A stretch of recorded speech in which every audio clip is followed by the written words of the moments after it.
السلام علیکم ورحمۃ اللہ وبرکاتہ۔ آپ سب کو خوش آمدید آج کی اس نشست میں، جس کا عنوان ہم نے رکھا ہے ہمارا قرآن، تاکہ ہمیں اس اپنائیت کا احساس ہوتا رہے جو اس کتاب سے ہماری ہونی چاہیے۔ آج انشاءاللہ تعالی ہم سورہ بقرہ کی آیت نمبر 30 سے 39 تک کا مطالعہ کریں گے۔ اس کا نظم دہرا لیں سورہ کا۔ یہ مدنی صورت ہے، سورہ فاتحہ کے بالکل بعد ہم نے آخری ترتیب میں اللہ تعالیٰ نے اس کو رکھا ہے، تاکہ سورہ فاتحہ کا جواب فوراً ہمیں ملنا شروع ہو جائے۔ انعام یافتہ لوگوں کا علم اور عمل اور وہ غلطیوں کی نشاندہی ہونا شروع ہو جائے جن سے ہمیں بچنا ہے۔ یہ سورہ خاص طور پہ، جیسے ہم نے تعارف میں بات کی تھی، بنی اسرائیل کو اور پھر آگے چل کے مسلمانوں کو مخاطب کرتی ہے۔ بنی اسرائیل یعنی کہ اہل کتاب میں سے بھی خاص طور پہ یہود کو۔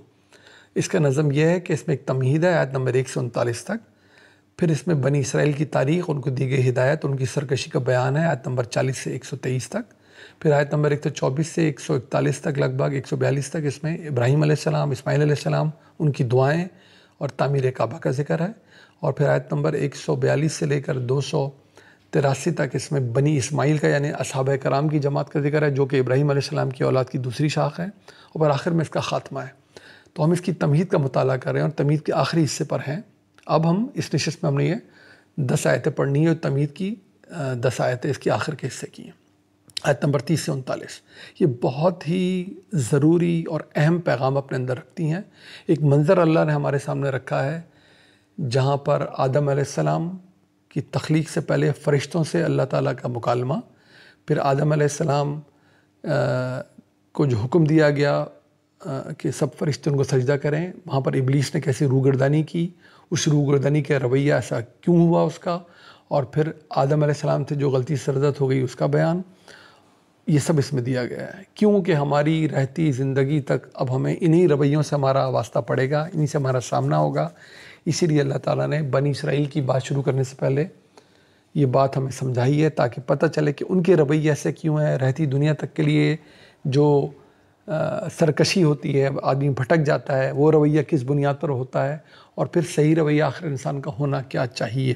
جب ہدایت مل گئی ہے تو اس پہ عمل ہونا چاہیے، اور اگر کوئی غلطی ہو جائے اس پر نادم ہونا چاہیے۔ تو ہمارے پیارے قاری ریان صاحب ہمیں انشاءاللہ تلاوت شروع کر رہے ہیں۔ آیت نمبر 30 سے 39 تک ہم پڑھیں گے۔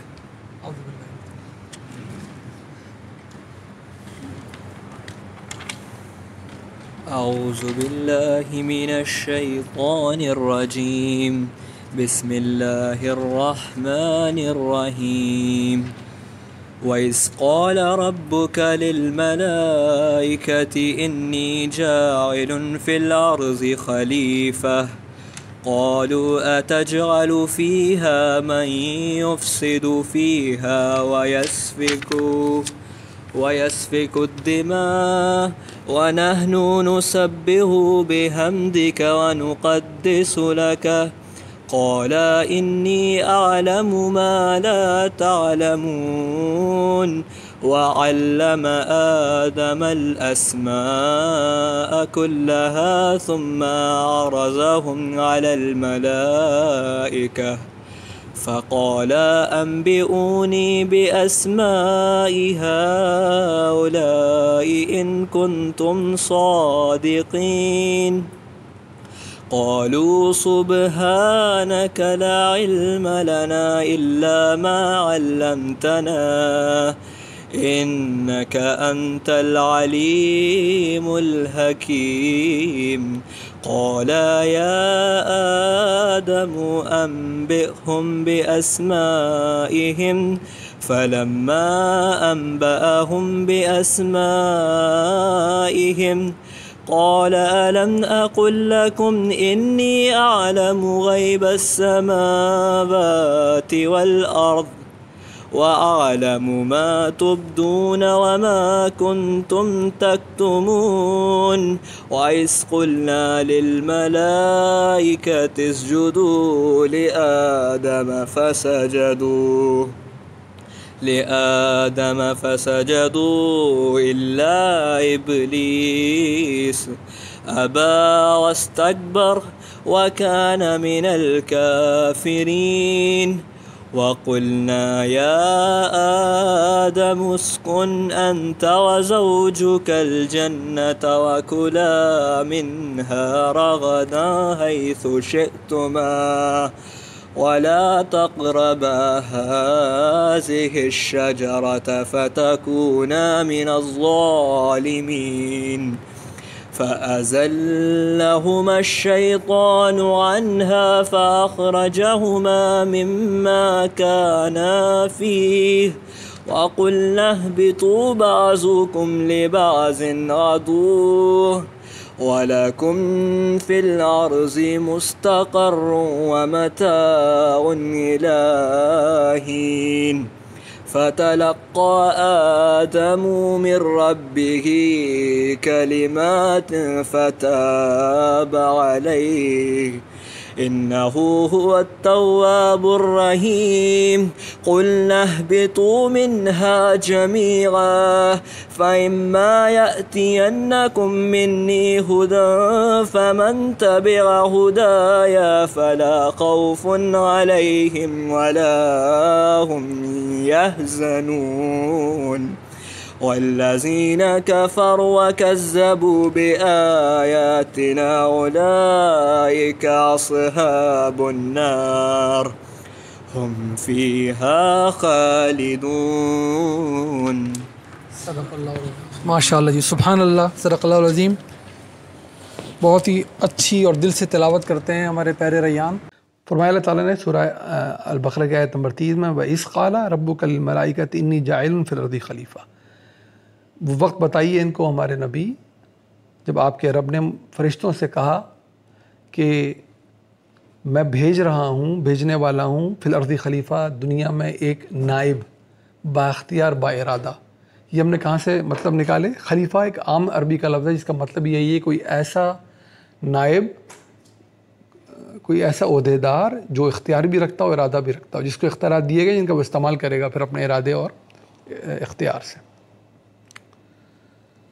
اس ذہن میں رکھ لیں جب بھی آئے گا یہ ماضی کے کسی واقعے کو بیان کرتا ہے، مستقبل میں یہ حال میں کوئی بیان کرنا ہو تو اذا اس کے لیے استعمال ہوتا ہے.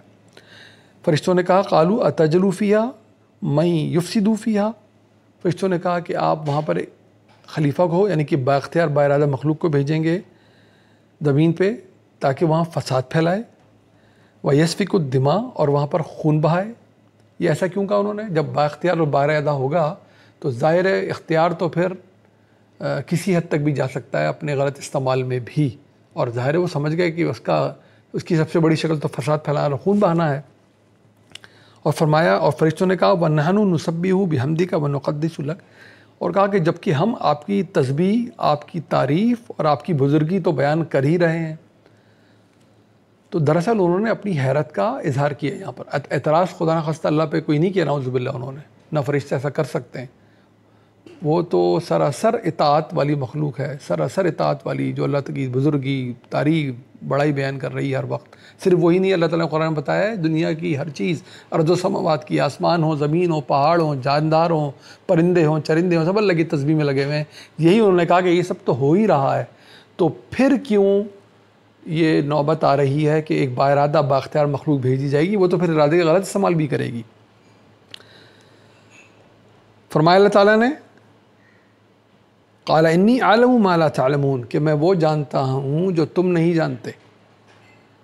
وعلم آدم الاسماء كلها ثم عرضهم على الملائکۃ فقال انبئونی باسماء هؤلاء ان کنتم صادقین. اللہ تعالیٰ نے علم دیا، تعلیم دی آدم علیہ السلام کو تمام ناموں کی، اور اس کے بعد ان سب کو پیش کیا فرشتوں کے سامنے اور ان سے کہا فقال انبئونی، اب تم بتاؤ باسماء هؤلاء ان کنتم صادقین، ان سب کے نام، یعنی کہ ان سب کا تعارف اگر تم سچے ہو.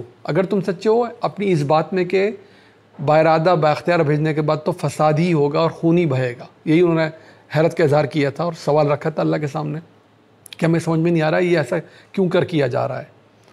اب اسی سوال کا جواب دینا ہے. قرآن ہم نے اپنی پہلی نشست میں بات کی تھی، بنیادی بات، بہت اہم بات، قرآن فرقان ہے، اپنی بات کو مضبوطی سے تفصیل سے بیان کرنے والی کتاب ہے.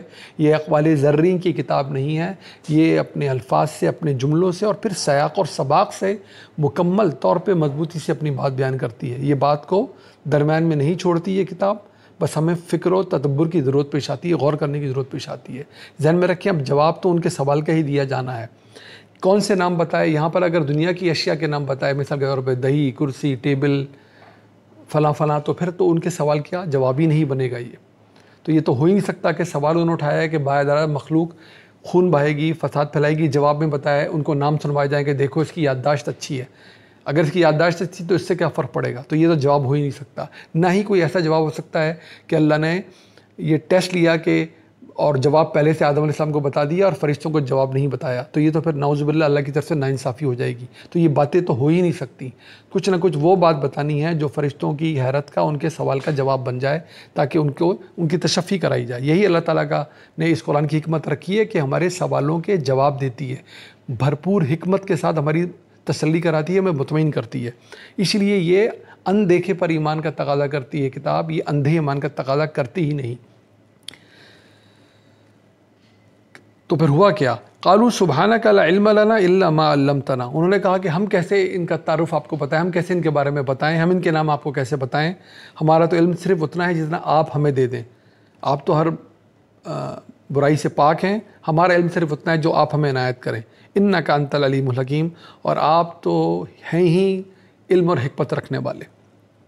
قال یا آدم انبئہم باسمائہم. اللہ تعالیٰ نے پھر آدم سے کہا تم ہی اب ان کے نام بتاؤ ان فرشتوں کو، یعنی کہ تم ہی ان کا تعارف بیان کرو اب فرشتوں سے. فلما انباہم باسمائہم، جب انہوں نے نام بتا دیا آدم علیہ السلام نے فرشتوں کو، قال الم اقل لکم انی عالم غیب السماوات والارض. اللہ تعالیٰ نے فرمایا میں تم سے کہتا نہیں تھا کہ میں سب کچھ جانتا ہوں، ظاہر غیب سماوات کا بھی، آسمانوں کا بھی اور زمین کا بھی. وعلم ما تبدون وما کنتم تکتمون، اور وہ بھی جو تم بتاتے ہو اور وہ بھی جو تم چھپاتے ہو. کیا بتا رہے تھے؟ وہ بتا تو یہ رہے تھے کہ اللہ ضرورت نہیں ہے، ہم بزرگی بیان کر رہے ہیں، پاکیزگی بیان کر رہے ہیں، بڑائی بیان کر رہے ہیں، تو پھر یہ کیوں بھیج رہے ہیں ہم باارادہ بااختیار مخلوق. اور کیا نہیں بتا رہے تھے؟ وہ یہ نہیں بتا رہے تھے کہ معاملے کو ایسے ہی چلنے دیں، یہ ہمارے ہی ہاتھ میں رہنے دیں سارے معاملات. لیکن ظاہر مدعا موجود تھا. یہ اب سمجھیں یہاں پر نظم اور نسق کے ساتھ سوال ہے باارادہ مخلوق فساد پھیلائے گی، خون بہائے گی، جواب اس کے مطابق ہی ہونا ہے. اللہ تعالیٰ نے کہا کہ تصویر پوری تم دیکھ لو، اس کے بعد دیکھو میری اسکیم کیا ہے. اسکیم سمجھا رہا ہے اللہ تعالیٰ. دراصل سورہ الاعراف میں اللہ نے پہلے ہی بتا دیا آیت نمبر 172 میں کہ ذریت ابراہیم کو اللہ نے پیدا کر دیا تھا، پیدا کر چکا ہے اللہ، اور ان کے متعین وقت پہ دنیا میں بھیجتا رہتا ہے آدم علیہ السلام کی اولاد کو. وہیں پر اللہ نے سب سے عہد لے رکھا ہے الستو بربکم، کیا میں تمہارا رب نہیں ہوں؟ سب نے گواہی دی ہے آپ ہی ہمارا رب ہے. اس شعور کے ساتھ انسان دنیا میں آتا ہے. ہوا کیا کہ آدم علیہ السلام سے ان کی ذریت کا، ان کی اولاد کا تعارف کرایا گیا. دیکھو تمہاری یہ اولاد دنیا میں جائے گی، دیکھو یہ نوح ہیں، دیکھو یہ ابراہیم ہیں، دیکھو یہ موسیٰ ہیں، دیکھو یہ عیسیٰ ہیں، دیکھو یہ محمد عربی صلی اللہ علیہ وسلم ہے. اور پھر صدیقین کا سلسلہ، اور پھر شہداء کا سلسلہ، پھر صالحین کا سلسلہ جو قیامت تک جاری رہے گا. یہ سب بتایا گیا. ظاہر فرشتے اس پوری اسکیم سے واقف اور باخبر نہیں تھے اور وہ جواب نہیں دے سکے. پھر آدم علیہ السلام کے ذریعے ہی ان سے تعارف کرا دیا گیا ان کی اولاد کا کہ اب تمہیں بات سمجھ میں آئی کہ ضرور ارادے کا غلط استعمال ہوگا، لیکن میری ہدایت جاری رہے گی، اور ہدایت جاری اللہ اپنے انبیاء کے ذریعے ظاہر کرتا ہے. تو یہ تعارف سارا ان کو دکھایا گیا تاکہ ان کی پوری بات سمجھ میں آ جائے. اور ہمیں اس سے سبق ملا کہ سوال اٹھانا میں کوئی قباحت نہیں ہے، لیکن جب اس کا جواب مل جائے، مطمئن ہو جائیں، تو پھر کسی قسم کی ہٹ دھرمی نہ دکھائی جائے، پھر اس کو آگے بڑھ کے مان بھی لیا جائے. تو سوال ہو، اس کا جواب ملے، پھر آدمی کو کسی قسم کا حق آنے کے بعد تکبر و غرور نہیں دکھانا. آگے جا کے پتہ چلے گا کہ پھر یہ غلطی شیطان ابلیس سے کیسے ہوئی. وَإِذْ قُلْنَا لِلْمَلَائِكَةِ اسْجُدُوا لِآدَمَ فَسَجَدُوا إِلَّا إِبْلِيسَ. پھر اللہ تعالیٰ نے کہا سارے ملائکہ سے کہ تم سجدہ کرو آدم کو. دار سجدہ تعظیم تھا یہ. سب نے کیا بھی، الا ابلیس، سوائے ابلیس کے. ابا واستکبر وکان من الکافرین. اس نے انکار بھی کیا اور غرور میں پڑا. اس نے انکار کیا، غرور میں پڑا، اور وہ کفر کرنے والوں میں ہو گیا. دیکھیں یہ بھی نظم کی بات ہے. یہاں پر تو یہ پتہ چل رہا ہے کہ فرشتوں سے کہا تھا سب نے کیا، ابلیس نے نہیں کیا. تو کیا ابلیس فرشتہ تھا؟ یہ مدینے میں کھڑے ہو کے قرآن سنایا جا رہا ہے اس وقت. 13 سال بعد شروع ہونے کے بعد سے مکے میں کتنا قرآن سنایا جا چکا. اللہ پہلے ہی بتا چکا کہ ابلیس ایک جن تھا. سورہ کہف کی آیت نمبر 50 دیکھیں، اس میں لکھا ہوا ہے سیدھا سیدھا کہ ابلیس جن تھا. وہ وہاں موجود تھا جب سجدہ کیا جا رہا تھا. تعظیم اس کو بھی اس کا حصہ بننا تھا. اس نے انکار کیا، اکڑ دکھائی، غرور دکھایا اور کفر کرنے والوں میں سے ہو گیا. اب یہاں دیکھیے کہ حق سامنے آ گیا، اللہ کا حکم ہی حق ہے. اس نے انکار کیا، تکبر کیا.